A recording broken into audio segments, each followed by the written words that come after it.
Hare Nama, Hare Nama eva kevalam, Kalo nasteva, nasteva, nasteva gatiranyata. Hare Nama, Hare Nama eva kevalam, Kalo nasteva, nasteva, nasteva gatiranyata.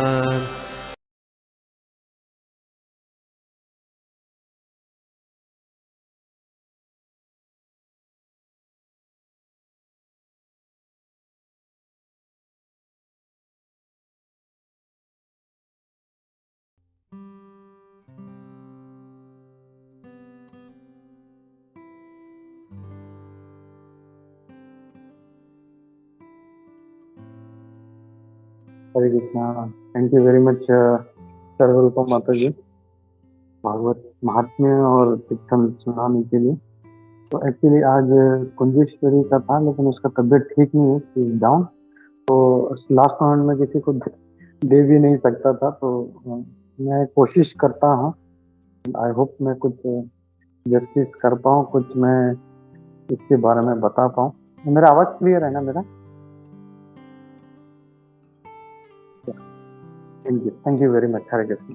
तो आज हम लोग देख रहे हैं श्रीमद् भागवतम के द्वितीय स्कंद के नवम अध्याय का श्लोका नंबर 33, सॉरी 23 नंबर का देख रहे हैं 2923। तो हम लोग शुरू करने के पहले गुरुजनों का, प्रभुपाद जी का, पूर्वाचार्यों का आशीर्वाद लेते हम लोग आगे बढ़ते हैं। ओम नमो भगवते वासुदेवाय, ओम नमो भगवते वासुदेवाय, ओम नमो भगवते वासुदेवाय। नारायणं नमस्कृत्य नरं चैव नरोत्तमं देवीं सरस्वतीं व्यासं ततो जयमुदीरये। नष्टप्रायेषु भद्रेषु नित्यं भागवत सेवया भगवती उत्तमश्लोके भक्तिर्भवति नैष्ठिकी। नमो विष्णुपादाय कृष्णप्रेष्ठाय भूतले श्रीमते भक्तिवेदान्त स्वामिनिति नामिने। नमस्ते सारस्वते देवे गौरवाणी प्रचारिणे निर्विशेष शून्यवादी पाश्चात्य देशकारिणे। जय श्री कृष्ण चैतन्य प्रभु नित्यानंदा श्री अद्वैत गदाधर श्रीवासादि गौर भक्त वृंदा। हरे कृष्णा कृष्ण कृष्ण हरे हरे, हरे राम राम राम हरे हरे। नाना शास्त्र विचारणे कनिपुनो षड धर्म संस्थापक लोकानां हितकारिणो त्रिभुवन मन्यो शरण्य करो। श्री राधा कृष्ण पदारविंद भजनानंदे नमस्तालितो वंदे रूप सनातन रघुवीर श्री जीव गोपाल। सर्वस्य चाहं हृदि सन्निविष्टो मत्तः स्मृतिर्ज्ञानम् अपोहनं च वेदेश्च सर्वैरहमेव विद्यो वेदांत वेद। हरे कृष्णा। तो सभी भक्तों को, उपस्थित भक्तों को मेरा सादर प्रणाम है और हम लोग आगे बढ़ते हैं। मैं शेयर करता हूँ श्लोका। तो हम लोग देख रहे हैं 2923। प्रत्यादिष्टं मया तत्र त्वयि कर्म विमोहिते तपो मे हृदयं साक्षात् आत्माहं तपसो नग। प्रत्यादिष्टं मया तत्र त्वयि कर्म विमोहिते तपो मे हृदयं साक्षात् आत्माहं तपसो नग। तो हम लोग अनुवाद देखते हैं। अनुवाद तात्पर्य श्री प्रभुपाद द्वारा श्री प्रभुपाद की है। O sinless Brahmana, you may know from me that it was I who first ordered you to undergo penance when you were perplexed in your duty. Such penance is my heart and soul, and therefore penance and I are non-different. और इसका हिंदी में भी एक बार अनुवाद देख लेते हैं। हे निष्पाप ब्रह्मा, तुम्हें ज्ञात हो कि जब तुम अपने कर्तव्य के प्रति असमंजस में थे तो सबसे पहले मैंने ही तुम्हें तपस्या करने का आदेश दिया था। ऐसी तपस्या ही मेरा हृदय और मेरी आत्मा है, अतः तपस्या मुझसे अभिन्न है। लोग तात्पर्य देख लेते हैं, कुछ लाइन इसका पढ़ लेते हैं, फिर शुरुआत करते हैं। तात्पर्य श्री प्रभुपाद द्वारा श्री प्रभुपाद की है। The penance by which one can see the personality of Godhead face to face is to be understood as devotional service to the Lord and nothing else, because only by discharging devotional service in transcendental love can one approach the Lord. Such penance is the internal potency of the Lord and is non-different from Him. Such acts of internal potency are exhibited by non-attachment for material enjoyment. The living entities are engaged in in the conditions of material bondage because of their propensity for overlordship. But by engagement in devotional service to the Lord, one becomes detached from the enjoying spirit. हरे कृष्ण। तो हम लोग देखते हैं आज का जो श्लोक है वो यहाँ पे ब्रह्मा जी ये कह रहे हैं कि हे ब्रह्मा, हे निष्पाप ब्रह्मा, यानी वो यहाँ पे ब्रह्मा जी को निष्पाप कह रहे हैं और उनसे ये कह रहे हैं कि ये जानो कि मैं ही था जिसने तुम्हें आदेश दिया था, ये तप करने का जो आदेश दिया था जब तुम विमोहित थे। मतलब जैसे हम देखते हैं कि जब ब्रह्मा जी जब उस नाभि कमल पे जब उत्पन्न हुए तो वो सोच रहे थे, जब कॉन्शियस हुए, अरे मतलब ये क्या है, मैं कहाँ पे हूँ, क्या करना है, क्योंकि वो परप्लेक्स टोटली, मतलब कुछ नहीं, सब जगह पे एकदम कंफ्यूज। और तब हमने देखा पिछले कुछ श्लोकों में देखा कि उनको जो संस्कृत ओवल्स है 21st और 16th और 21st यानी त और प, ये उनको सुनाई दिया, तब जो था उनको करने के लिए कहा। तो भगवान ये कह रहे हैं कि ये मैं था जिसने तुमको तप करने के लिए कहा था, एंड फिर ब्रह्मा जी ने पूरा तप किया था। तो अब भगवान ये कह रहे हैं कि ऐसा जो तप है ये मेरा हृदय है, और ये कह रहे हैं कि ये मुझसे नॉन डिफरेंट है, ये मुझसे अभिन्न है। तो भगवान, हम लोग ये देख सकते हैं भगवान ये संदेश दे रहे हैं कि तपस्या जो है वो भी साक्षात भगवान का ही रूप है। लेकिन अब हम लोग तात्पर्य जब देते हैं तो श्री प्रभुपाद जी इसमें मेंशन करते हैं कि दो प्रकार के जो तप होते हैं।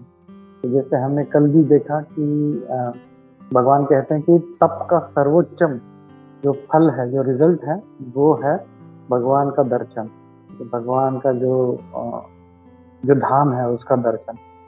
तो हम लोग जब देखते हैं, हम लोग कंपेयर करें तो बड़े बड़े राक्षस जो थे, जैसे हिरण्यकशिपु है या क्या वो जो एक पांव पे खड़ा होकर भस्मासुर, तो ये सारे जो कितना भयानक तपस्या करते हैं, हम लोग तो कुछ भी नहीं है उनके सामने। मतलब अगर कंपेयर करें उनका तपस्या, it is very very severe, हम लोग उसके आसपास भी नहीं है। लेकिन भगवान उनसे कभी प्रसन्न नहीं होते।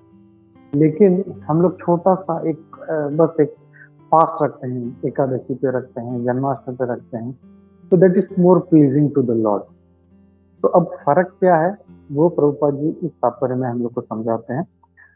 वहां पे प्रभुपाद जी तात्पर्य में कहते हैं कि लव एंड पेनेंस कंबाइंड, जब ये दोनों कंबाइंड होते हैं, जब उसमें प्रेम भी होता है, तो उससे भगवान प्रसन्न होते हैं। तब ये जो फैक्टर है बहुत इंपॉर्टेंट, लव यानी भगवान के प्रति जो प्रेम है, वो जब इसमें पड़ता है तो भगवान प्रसन्न है। और फिर छोटा सा भी हम लोग पेनेंस करें, छोटा सा भी तपस्या करें, तो भगवान उसमें प्रसन्न होते हैं। यही हम लोग जब इनका हिरण्यकशिपु और हिरण्याक्ष का देखें तो उसमें कोई लव नहीं है, पेनेंस है उनका जबरदस्त पेनेंस है। मतलब इतना घोर तपस्या रहा है कि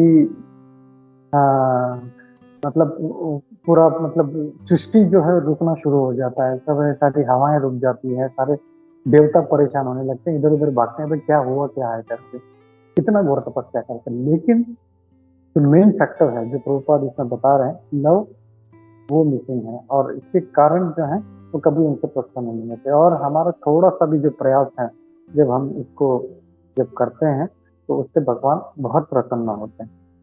क्यों? क्योंकि भगवान कहते हैं कि ये तपस्या जो मेरा हृदय है, मेरा हार्ट है, it is my heart and soul, और ये मुझसे नॉन डिफरेंट है। तो प्रभुपाद जी इसमें कहते हैं जब तात्पर्य शुरू करते हैं कि ये भगवान की अंतरंगा शक्ति है, ये जो पेनेंस है इस तरह का, ये भगवान की अंतरंगा शक्ति है। और इसमें ये जो है भगवान से अलग नहीं है, क्योंकि भगवान की शक्ति भी जो है वो और उनमें और भगवान में कोई फर्क नहीं है। तो ये एक हम लोग जो है फैक्टर जो है कि पेनेंस जो हम लोग करते हैं, ये हम लोग ये भी समझ सकते हैं कि जीवन में हमारे बहुत ज़रूरी है। तो यहाँ पे हम देखें, अगर तात्पर्य में देखें हम लोग, तो यहाँ पे श्रील प्रभुपाद जी कहते हैं, such penance is the internal potency of the lord and is not different from him. Such acts of internal potency are exhibited by non attachment of material enjoyment. और ये कब हो सकता है ऐसा उस प्रकार का, जो प्रभुपाद जी कह रहे हैं कि भगवान की अंतरंग शक्ति को, जब हमारा भौतिक आसक्ति से जो है हमारा कनेक्शन कट जाए, हमारा non attachment for material enjoyment. अभी क्या है कि हम लोग करते हैं लेकिन हमारा भौतिक आसक्ति भी है, तो उसके कारण वो जो हमारा तपस्या है वो उस लेवल का नहीं हो पाता। तो हम लोगों को यहाँ पे प्रभुपाद जी बता रहे हैं कि उस लेवल का अगर तपस्या करना है हम लोगों को, तो मटेरियल एंजॉयमेंट से नॉन अटैचमेंट जो है वो होना बहुत जरूरी है।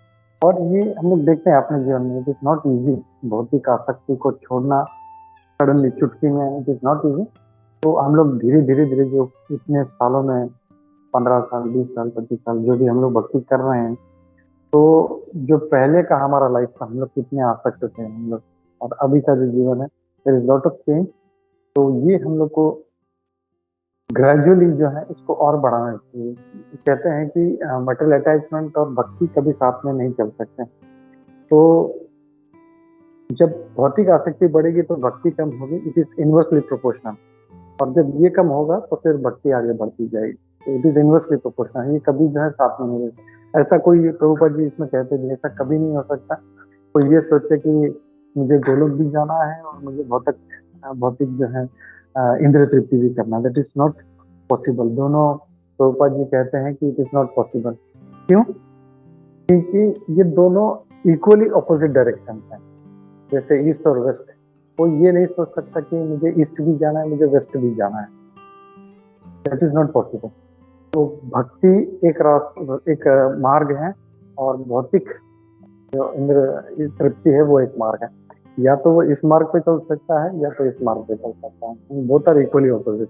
तो दोनों जो है बहुत ही भिन्न है, और इसको हम लोगों को दोनों साथ में हम लोग नहीं कर सकते। जैसे हम लोग वो बोलते हैं ना, हिंदी में कहावत है कि दो नाव पे हम लोग को पैर रख के हम लोग नहीं चल सकते, कोई एक नाव पकड़ना। तो भगवान का जो जो भक्ति है, तो उस नाव में हम लोगों को बैठ के हम लोगों को आराम से जो है अपना जो इस भौतिक संसार का जो ये महासागर है, इसको हम लोग को पार करने का प्रयास करना चाहिए। क्योंकि अगर भौतिक इंद्रिय तृप्ति में पड़ेंगे तो हम लोग को पक्का जो है वो जो इस भव सागर की जो थपेड़े हैं, इतनी बड़ी बड़ी लहरें जरूर डुबा देंगे। लेकिन जो भगवान की भक्ति का जो नाव है, ये पक्का हमको इसमें पार कराएगी।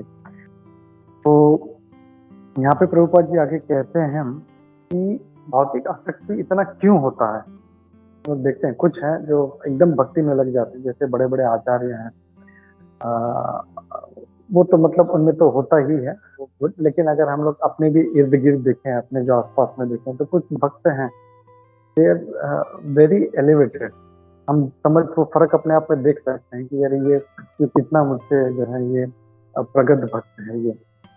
और ये क्यों होता है, यहाँ पे प्रभुपाद जी कहते हैं, the living entities are engaged in the conditions of material bondage because of their propensity over lordship. तो कारण जब जो है दोनों चीज बता दिया कि मटेरियल भौतिक आसक्ति अलग है, भक्ति अलग है।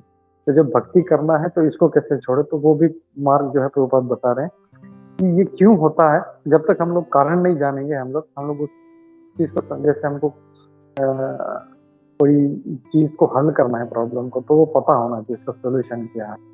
तो भौतिक आसक्ति का मेन कॉज क्या है? प्रोप्राइटरशिप, अरे ये मेरा है। और हम लोग कुछ लोग पहले हम लोग देख रहे थे कि जो एक अभक्त होता है उसमें अहम और ममेति, यानी मैं और मेरा इतना होता है कि इसके कारण वो इस भौतिक जो दुनिया में इस भौतिक आसक्ति में फंस जाता है, और फिर उसमें ही वो उलझता रहता है। और प्रकृति के गुण उसको और जो है, जो रस्सियां हैं उसको और बांधती जाती है और बांधती जाती है, और वो नीचे नीचे नीचे की तरफ जो है, नीचे के लोकों में आगे बढ़ना शुरू कर देता है। तो ये जो प्रोपेंसिटी है, ये मेरा है, ये मेरी पत्नी, ये मेरे बच्चे, ये मेरा प्रॉपर्टी, ये मेरा जॉब, मेरी सीट, मेरी कुर्सी, मेरा कैबिन। तो ये जब मेरा मेरा मेरा जब होता है तो फिर वो उसमें भक्ति में कभी आगे नहीं बढ़ सकता। तो इसके लिए ये जो प्रोपेंसिटी है, जैसे आ, हम लोग भगवत गीता में भी देखते हैं, तीसरे अध्याय के 27वें श्लोक में भगवान कहते हैं, प्रकृति क्रियमाणानि गुणैः कर्माणि सर्वस्य अहंकार विमूढ़ात्मा कर्ता हमिति मन्यते। तो जब प्रकृति के गुण जब उस आत्मा पे जब प्रभाव करते हैं, उसको जब बांध देते हैं, तो वो इतना कंफ्यूज हो जाता है।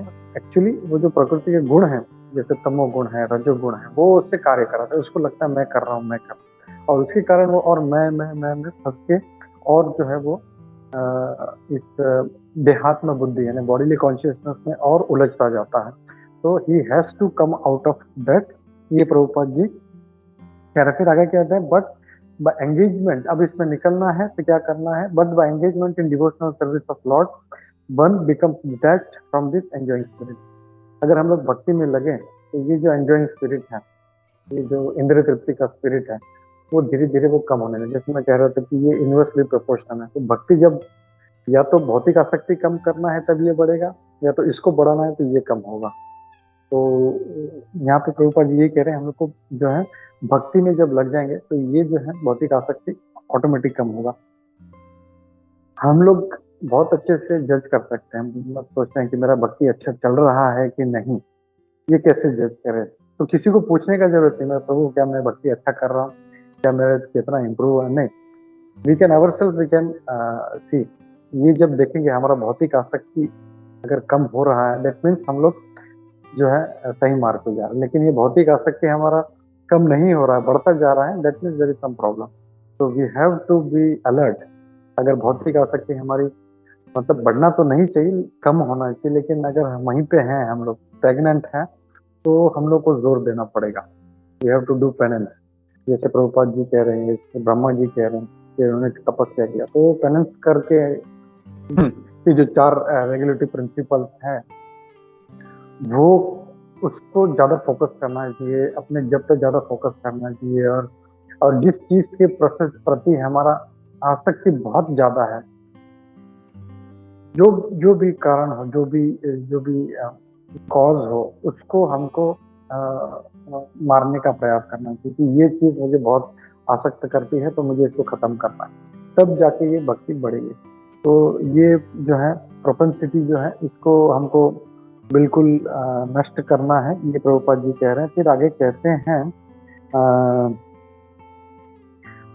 आगे प्रभुपाद जी कहते हैं ये बहुत जरूरी है इसको खत्म करना। और जब तक हम लोग इस जो ना पेनेंस को नहीं बढ़ाते हम लोग, तब तक हमारा भक्ति जो है वो आगे नहीं बढ़ सकता। Therefore the penance of devotional service includes knowledge and detachment, and that is the manifestation of the transcendental potential. तो ये जो तपस्या हमने देखा 2 प्रकार का, एक है जो असुर करते हैं, एक जो है भक्त करते हैं। तो ये जो भक्तों वाला जो तपस्या है, ये भगवान के प्रति प्रेम होने के कारण करता है। और ये जो पेनेंस है, प्रभुपाद जी कहते हैं पेनेंस ऑफ डिवोशनल सर्विस, इनका जो है पेनेंस ऑफ सेंस ग्रेटिफिकेशन है। जैसे हिरण्यकशिपु पेनेंस इतना क्यों कर रहा था, इतना एक टांग पे खड़ा होके कई वर्षों तक वो उसने क्या मांगा, मैं कभी नहीं मरूं, मैं न दिन में मरूं, ना मैं रात में मरूं, ना मैं घर के अंदर मरूं। क्यों? उसको जो था सेंस ग्रेटिफिकेशन करना, सबको जो था उसके ऊपर, सबके ऊपर वही जो कहते हैं ना, प्रभुपाद जी कहते हैं इस बात पर ओवरलॉर्डशिप, दूसरों के ऊपर उसको कंट्रोल चाहिए था। तो ये सब जो था, इसके कारण जो था उसका तपस्या नहीं था। लेकिन प्रभुपाद जी तात्पर्य में कह रहे हैं कि ये जो पेनेंस ऑफ डिवोशनल सर्विस है, इसमें नॉलेज और डिटैचमेंट जो इंक्लूड हो जाता है, and that manifestation, that is the manifestation of transcendence. और ये अंतरंगा जो भगवान की अंतरंगा शक्ति है, उसी का जो है ये स्वरूप है ये। तो this is very very much required, ये कहते हैं। और शास्त्र में हम लोग देखते हैं इसका बहुत अच्छा उदाहरण है कि पेनेंस करने से उसका जीवन सुधर गया। Does anybody remember any example from scripture? Penance किया और उसका जीवन बदल गया।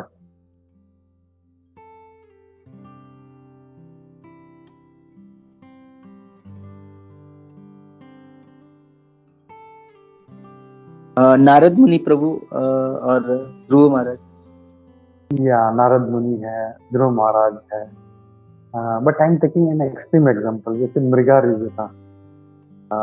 मृगारी जो था, thank you first of all to Narada guru for answering the question. But जैसे अगर देखिए प्रहलाद महाराज जो थे वो गर्भ से ही वो भगवान के भक्त थे। वो मतलब एक अच्छा वो स्टोरी में नहीं जाएंगे कैसे हिरण्यकशिपु जैसे इतने महाराक्षस को प्रहलाद महाराज जैसे भक्त थे। तो we know that he was already a devotee. और ध्रुव महाराज जो देखें वो नारद मुनि की कृपा से हो गया। यहाँ पे भी हम देखें मृगारी जो था, मृगारी भी नारद मुनि की कृपा से ही जो था उसका उद्धार हुआ था। लेकिन ही वाज टोटली अट्रोसियस, मतलब इतना एक भयंकर प्रवृत्ति वाला व्यक्ति था कि वो, जैसे हम लोग हमेशा देखते हैं कि वो जानवरों को मतलब पूरा भी नहीं मारता था। ऐसा नहीं तीर मार दिया उसको और खत्म कर देने, वो गला ऐसा स्लिट मार देता है और छोड़ देता तड़पने की। And he used to enjoy that. वैसा व्यक्ति भी जब तपस्या करता है तो हमने देखा कि जब पर्वत मुनि और नारद मुनि जब कई सालों के बाद जब आते हैं उसके पास, तो जो मृगारी जो है वो जंप मारते मारते टक टक टक टक। तो पर्वत मुनि नारद मुनि सोचे ये क्या कर रहा है, जंप क्यों मार रहा है ऐसा। तो पूछते हैं तो बोलते हैं कि अरे ये क्या हो गया, तुम ऐसा उछल क्यों रहा है। तो बोलते हैं कि नहीं, मेरे रास्ते में बहुत सारी चींटियां हैं, वो मेरे पैर के नीचे मर जाएंगी। तो जस्ट इमेजिन कि एक मेघारी जैसा एक व्यक्ति जो मतलब ऑलरेडी डिवोटी है, तो उनके लिए जैसे मतलब बहुत इजी हो जाता है। जैसे 4 नियमों का पालन करना है, तो जो ऑलरेडी नॉनवेज नहीं खा रहा है तो उसके लिए कोई बड़ा बात नहीं है कि no meat eating, it is very easy for him, और उसको कोई मेहनत भी नहीं। लेकिन मेघारी जैसा व्यक्ति एकदम इस एक छोर से एकदम दूसरे छोर पे आना इट्स वेरी डिफिकल्ट। बट लेकिन जब वो अपना जब भक्ति में लगता है, पेनिस में लगता है, तो ऑटोमेटिकली उसका जो है लाइफ चेंज हो जाता है। और वो जैसे प्रभुपाद जी स्टेटमेंट कह रहे हैं कि नॉलेज एंड डिटैचमेंट जो है वो ऑटोमेटिकली इसमें इंक्लूडेड है। तो जब वो करता है जब, तो उसको अलग से ऐसा नहीं कि उसको कुछ प्रयास करना है, ऑटोमेटिकली जो उसमें इंक्लूडेड है, जो वो भक्ति करता है सो उसमें वो आगे बढ़ता है। और फिर आगे प्रभुपाद जी कहते हैं कि Such penance is the internal potency of the Lord and is not different from him। वो हमने देखा। फिर आगे कहते हैं यहाँ पे, हाँ यहाँ पे प्रभुपाद जी कहते हैं कि ये जो है आदमी भक्ति में, हम देखते हैं कभी कभी कुछ लोग जो है भक्ति में एकदम फर्र से आगे बढ़ जाते हैं, और कुछ लोग जो है इनिशिएशन ले लिया, सब कुछ कर लिया, लेकिन फिर भी जो है उनका प्रोग्रेस जो है एकदम स्लो चल रहा है, एकदम कछुए की तरह। ये क्यों होता है, व्हाट इज द रीजन। तो यहाँ पे प्रभुपाद जी उसका कॉज बताते हैं मेन, कि जो हमारे जो है जो हमारे जो कर्म, जो फल जो हमारे जमा है वो हमको बांध के रखते हैं। दैट्स व्हाई हम लोग जब भक्ति में आते हैं तो ऐसा नहीं कि हमने इनिशिएशन ले लिया, गुरु महाराज ने मेरा सब जो था मेरे कर्म ले लिया, मैं एकदम मुक्त हो गया बस अभी ना, तो नहीं। दैट इज देयर, कर्म फल जो है हमारे रहते हैं और दैट एक्ट्स अपॉन अस। और इसीलिए हम लोग देखते हैं कि भक्तों का या किसी भी व्यक्ति का जो एक स्वभाव है, वो कोई जो है बहुत ही एकदम नम्र है, कोई बहुत ही एकदम गुस्से वाला है, कोई बहुत ही एकदम द्वेषी है। तो वो क्यों होता है, क्योंकि उसका सारा जीवन वैसा रहा है पिछले कर्म जन्मों में भी, एंड दैट मेंटेलिटी, उसके जो कर्म है वो उसने ऐसे जमा किए हैं, और इसके कारण जो है वो आगे बढ़ नहीं पाता। भगवान प्रभुपाद जी 7वें अध्याय का 28वां श्लोक भी कहते हैं, ये शाम त्वंतगतम पापम जनानाम पुण्य कर्मणाम से द्वंद्व मोह निर्मुक्ता भजन्ते मां दृढ़वता।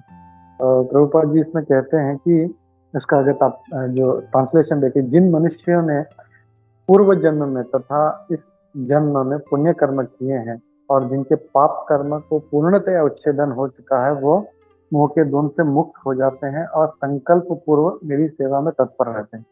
तो जिनका पूरा नाश हो गया है और जिनका पूरा जो फलित हुआ है पुण्य कर्म, वो अच्छी तरह से भक्ति करते हैं, लेकिन नहीं हुआ है, उसका इफेक्ट है, तो फिर वो धीरे धीरे प्रयास करता है। तो भक्त लोग या आचार्य या जो महाराज लोग हैं वो एक्सेप्ट करते हैं, ऐसे भक्त को भी एक्सेप्ट करते हैं चलो ठीक है, भले ही थोड़ा थोड़ा प्रोग्रेस, तो कछुए की तरह प्रोग्रेस कर रहा है, but he is making some progress, so let me do some kripa on him. ऐसे महाराज लोग जो हैं, या इतनी जो कृपालु इतने सारे सन्यासी हैं, वो ऐसे भक्त को भी अपने शरण में लेते हैं, बट उसमें देर इज ए चांसेस कि ये जो व्यक्ति है ये फिर से उस कार्य में लग सकता है। सो दैट रिस्क ऑल्सो, ये जो अपने जितने सन्यासी, जितने महाराज लोग हैं, वैष्णव हैं, ये बहुत अच्छा कृपा जैसे नारद मुनि दिखाते हैं, वैसे दिखा के ऐसे भी भक्तों को जो है अपनी शरण में लेते हैं। तो इसके लिए हम लोग को अब ये देखना है कि मैंने चुना है ये रास्ता, अब मैं इस रास्ते फिर कभी नहीं चलूँ, मुझे भक्ति का रास्ता पकड़ना है, and then we have to जो है पूर्ण प्रयास करना है, हम लोग को पूरा पूरा जोर लगाना है। It's not easy. जैसे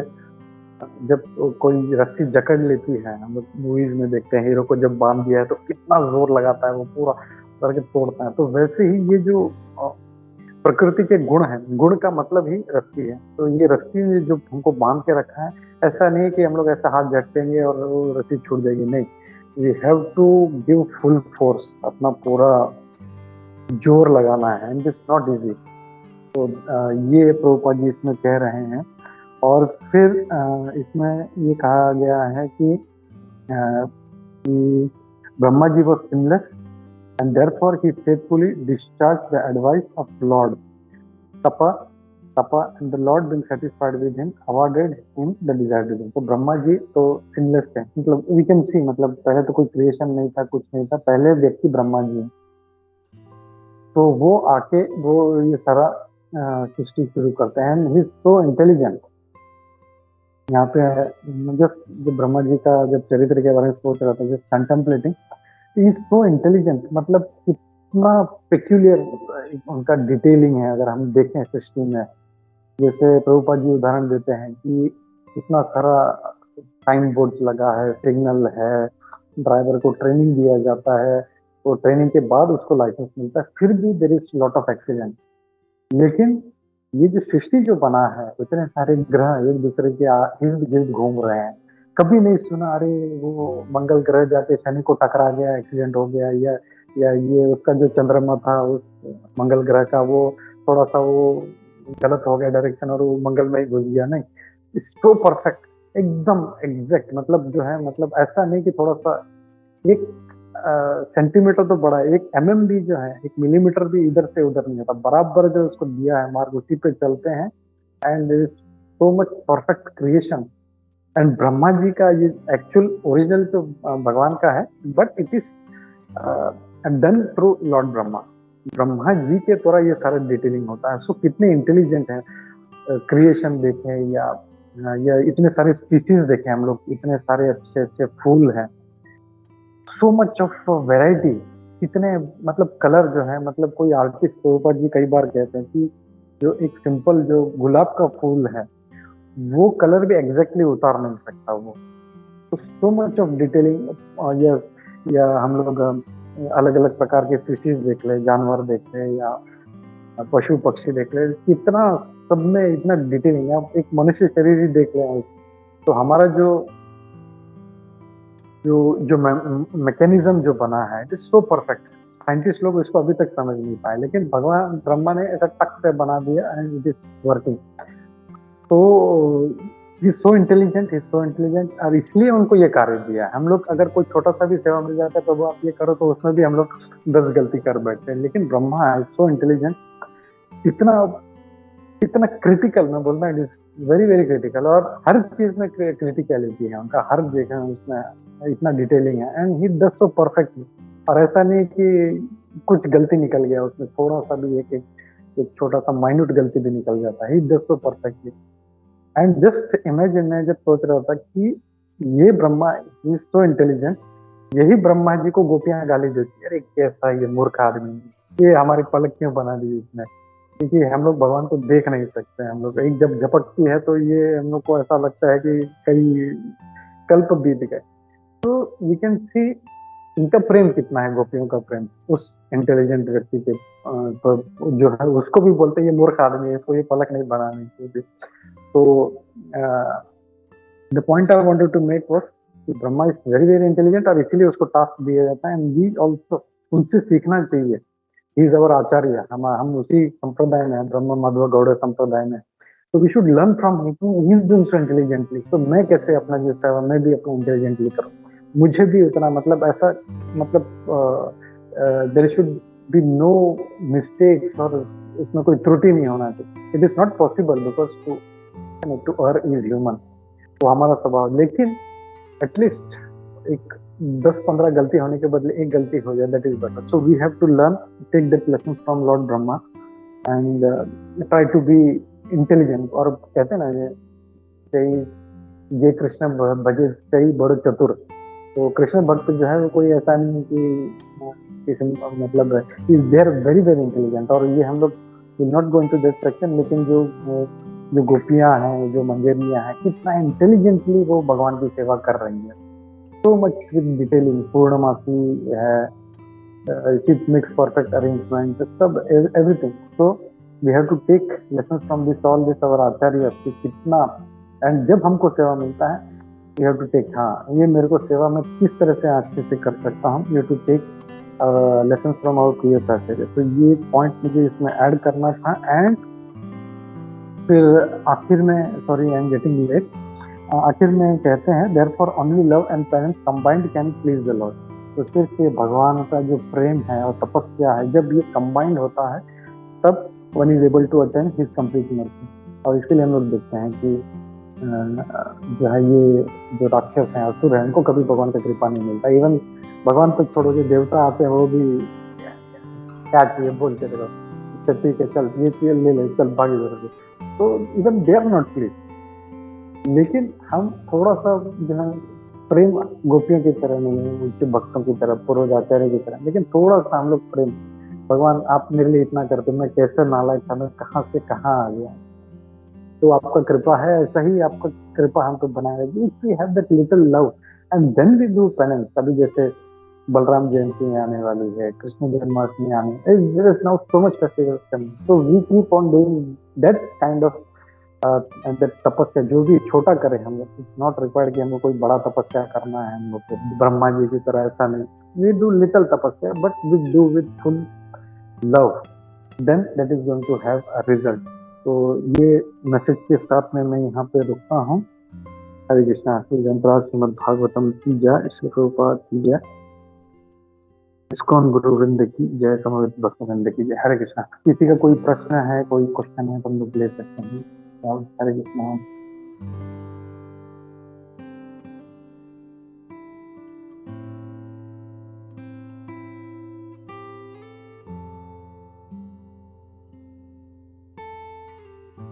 हरे कृष्णा प्रभु, बहुत सुंदर क्लास।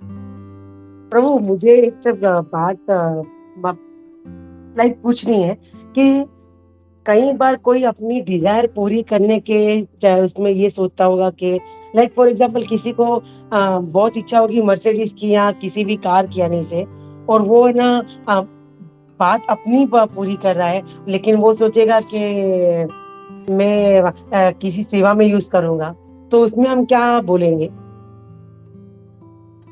या कोई भी ऐसी जैसे हमें जैसे आपने बोला कि हम भक्ति में आगे बढ़ रहे हैं तो हमें जो मटेरियल ये होता है मतलब धीरे धीरे उससे आसक्ति छोड़नी चाहिए। तो ऐसे तो घर के मेंबर भी होते हैं, मतलब फैमिली मेंबर या कोई नियर एंड आई मीन कोई भी हो सकता है। तो उसमें हम क्या बोलेंगे और क्या सोचेंगे? हरे कृष्ण।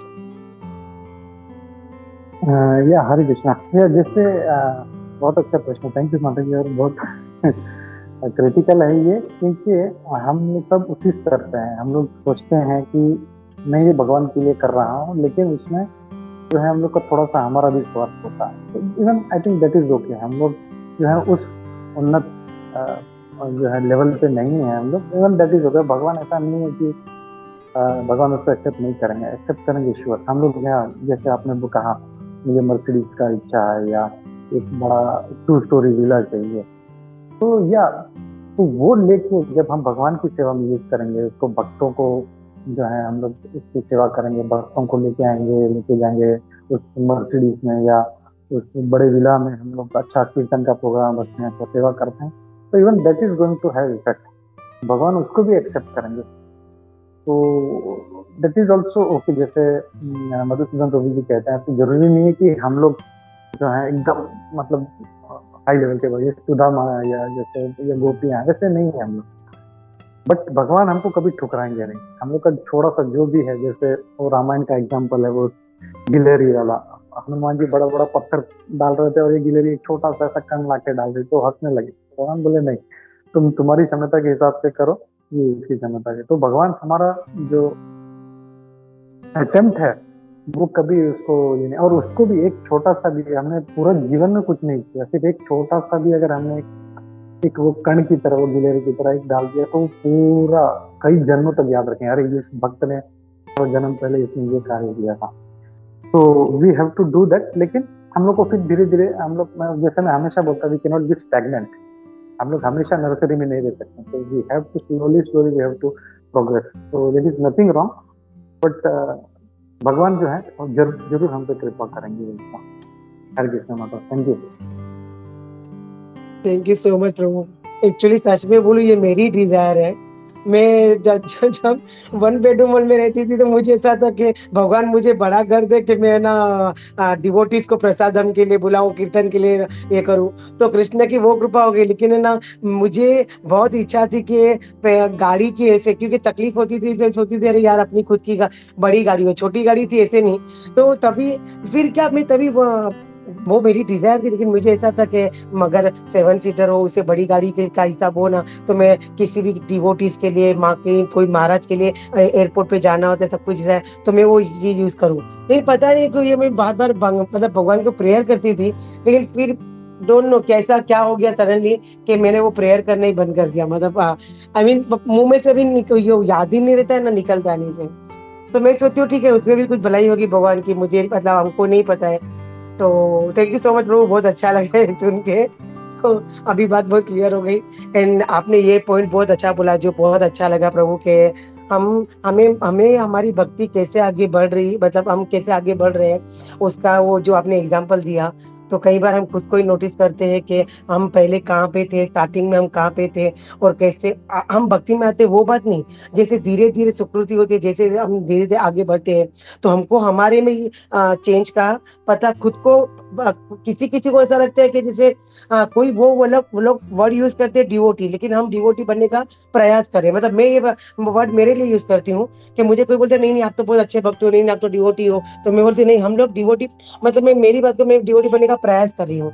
तो ये बहुत अच्छा लगा सुन के कि हमें खुद को ही पता लगना चाहिए, और लगता है कि हम हमारी लेवल क्या हो रही है। तो थैंक यू सो मच प्रभु, बहुत सुंदर क्लास था। थैंक यू एंड हरे कृष्णा प्रभु। धन्यवाद, प्रणाम सभी को, हरे कृष्णा। थैंक यू माता। बात की जाए और या और किसी भक्त का कोई प्रश्न नहीं है, कोई डाउट नहीं है, तो हम लोग रुकते हैं यहाँ पे। हरे कृष्णा, धन्यवाद, प्रणाम। जी जी दादा, हरे कृष्णा। मेरा तो हमेशा एक माने क्रिटिकल क्वेश्चन होता है आपसे, आप जब क्लास देता है तो प्रभु ये आपने बहुत अच्छा क्लास था। तो आखिर में जैसे आपने बताया, जो भगवान को असुर को कृपा नहीं देता है, असुर को कृपा नहीं मिलता। तो मेरा क्वेश्चन है प्रभु, हर जीव का अंदर भगवान बैठा है और हर जीव को भगवान ने बनाया है, तो असुर को भी भगवान ने बनाया है। तो ये असुर क्या सिर्फ अनिष्ट करने के लिए उसको बनाया है, दुनिया में इस पृथ्वी में माने दूसरे को खराब करने के लिए बनाया? तो उसको क्यों कृपा नहीं देता है भगवान, जो उसको सद्बुद्धि क्यों नहीं देता है? हरे कृष्ण। हरे कृष्णा दादा, बहुत टेक्निकल क्वेश्चन है ये भी, बहुत अच्छा प्रश्न है। क्योंकि हम लोग देखते हैं कि जो भक्त तो है, मतलब सभी जीवों को भगवान ने ही बना, ऐसा नहीं है असुर तो है कोई किसी राक्षस ने बनाया, नहीं, सारा भगवान का ही क्रिएशन है, सारी जीवात्मा। अब यहाँ पे हमको ये समझना है कि भगवान ऐसा नहीं कि उनके ऊपर कृपा नहीं करते हैं, उनके ऊपर भी कृपा करते हैं, भक्तों पे ज्यादा कृपा करते हैं, असुरों पे भी कृपा करते हैं। उनको वो सांस ले पा रहे हैं, जैसे हिरण्यकशिपु, तो चाहते तो 1 सेकंड में उसको उधर ही हार्ट अटैक देके हृदय रोक सकते थे, लेकिन नहीं, ही सेड ओके ये भी मेरा पुत्र है, चलो। लेकिन जैसे हम लोग एक एग्जांपल देखें कि एक पिता है, उसके 10 बच्चे हैं, कोई जो है कि जो बच्चा है वो पिताजी को बहुत अरे पापा पापा पापा कर रहा है, दूसरा जो है पिताजी को भाव ही नहीं दे रहा है। तो ऐसा नहीं है कि उसका इसके प्रति ज्यादा प्रेम है या इसके प्रति कम है, सभी बच्चों के प्रति एक ही उसका जो है वो प्रेम रहता है, लेकिन वो ये चाहता है कि ये किसी तरह ये जो है ये भी सुधर जाए, जैसे ये अच्छा भक्ति कर रहा है ये भी करे। अब ये जो भक्ति नहीं कर रहा है, ये जो असुर है, ये इसका अपना चेतना है, इसका ये जो असुरी कार्य कर रहा है। और जैसे यहाँ पे कहा गया है कि हमारा जो माइंड पे जो इम्प्रेशन होता है, हमारे जो प्रकृति के गुण जो हमको बांध के रखे हैं, हमारे ऊपर जो मतलब जो तमोगुण और रजोगुण के असर होने के कारण हम लोग ये क्रिमिनल एक्टिविटीज कर रहे हैं। तो ये हम लोग जब समझ जाएंगे और जब भगवान के प्रति हम लोग सरेंडर हो जाएंगे तो ऑटोमेटिकली ये जो बंधन छूटता जाएगा। अब क्या होता है प्रॉब्लम क्या, असुर लोग इस चीज को कभी समझना ही नहीं चाहते, वो लोग सोचते हैं नहीं जो मैं कर रहा हूँ वही बराबर है, और फिर वो जो है सारी गलत एक्टिविटीज में लग जाते हैं। और फिर कहीं ना कहीं जैसे एक पिता होता है, जब बच्चा बहुत ज्यादा मस्ती करना तो एक थप्पड़ लगा के उसको बिठा देते चुप, तो वैसे भगवान भी फिर कभी ऐसा कुछ ऐसा झटका दे देता है, तो वहां पे उसको रियलाइज होना चाहिए कि हाँ ये मेरा गलती है और I have to improve myself. लेकिन वो लेसन ले तो फिर वो और जो है वो अधम की तरफ बढ़ता जाएगा। तो भगवान यू हैव टू अंडरस्टैंड, भगवान सभी पे कृपा करते हैं, चाहे वो भक्त है अभक्त है नास्तिक है, जो सब ऐसा नहीं कि उसको कम इसको ज्यादा नहीं, तो सभी को दे रहे। लेकिन ये उस भक्त का एक अटैचमेंट है भगवान से कि हाँ मुझे भक्ति करना है, और उस असुर का नहीं है, जिसके कारण जो है वो और अधम होते जाता है और ये ऊपर की तरफ बढ़ता जाता है। I hope I answered your question प्रभु। थैंक यू प्रभु। ये जो हमारा ऊपर जैसे 3 गुणों का प्रभाव होता है, तो असुर के ऊपर भी ऐसे 3 गुणों का प्रभाव होता है क्या प्रभु? या प्रभु सभी पे ये 3 गुण का प्रभाव जो है, जब तक हम लोग इस भौतिक जगत में है, इस मटेरियल वर्ल्ड में, चाहे हम लोग सबसे टॉप मोस्ट सबके लोग तक चले जाएं, तब तक ये जो है प्रभाव रहेगा। जब इसके बाहर निकलेंगे तो ही ये जो है ये प्रकृति के गुण हमको छोड़ेंगे हम लोग, तो ये प्रभाव हम पे हमेशा रहेगा हम लोग। लेकिन हम लोग को इसको धीरे धीरे छोड़ते हुए हम लोग को ऊपर की तरफ जाने का प्रयास करना चाहिए, सत्य लोग पहुंच के सत्य लोग से ऊपर जाने का प्रयास करना चाहिए। या तो सबसे बेस्ट है बस अपना जो है अच्छा से इतना अच्छा भक्ति करो कि भगवान प्रसन्न हो जाए, तुरंत ही हम लोग को ये जो सीढ़ियों का प्रोसेस है ये हमको धीरे धीरे चढ़ने का वो ना करना पड़े, हम लोग ग्रुप करके हम लोग पूरा एक झटके में हम लोग भगवान के धाम पहुंचे। लेकिन उसके लिए हम लोग को समझ नहीं कि अगर जिन्होंने ट्रैकिंग किया उनको समझ में आएगा कि जब वो किसी तरह चढ़ते हैं तो कितना एनर्जी लगता है, तो धीरे धीरे जब वो प्रगति करते हैं वही अगर समझो उसको ग्रुप करके जाए तो कितना एनर्जी लगाना पड़ेगा। वैसे ही हम लोग भी अगर इस पचड़े में नहीं पड़ना चाहते कि धीरे धीरे, तो पूरा जो है उसको शक्ति उसमें लगाना पड़ेगा, तब वो जाके वो निकल पाएगा वो। हरे कृष्णा प्रभु। थैंक यू प्रभु, थैंक यू। हरे कृष्णा। जैसे प्रेम सखा प्रभु जी का प्रश्न था कि भगवान असुर के ऊपर कृपा नहीं, भगवान असुर के ऊपर भी कृपा करते हैं जब उनके मन का वो असुरत्व भाव जाता है। जैसे विभीषण के ऊपर भगवान ने कृपा की, प्रहलाद महाराज के ऊपर की, वो भी असुर थे। बलि महाराज के ऊपर कृपा की जबकि उनके द्वारपाल बनकर रह गए, क्योंकि जब उनके अंदर का असुरत्व जाता है तो भगवान उनके ऊपर भी कृपा करते। थैंक यू माता जी, बहुत उत्तर दिया माता जी। थैंक यू माता जी। हरे कृष्णा। या हरे कृष्णा। मुझे ऑफिस ज्वाइन करना है तो मैं आप सबसे हूँ और आप लोग आगे कंटिन्यू कीजिए नर्सिंग आरती स्टार्ट। आज किसका नर्सिंग आरती है? रागिनी का है। तो मेरा है। ओ आपका, ठीक है, थैंक यू वेरी मच प्रभु। यंत्राज श्रीमद् भागवतम की जय, श्रील प्रभुपाद की जय, वर्तमान स्कंद गुरु वृंद की जय, समवेत भक्त वृंद की जय। हरे कृष्णा। सभी को धन्यवाद।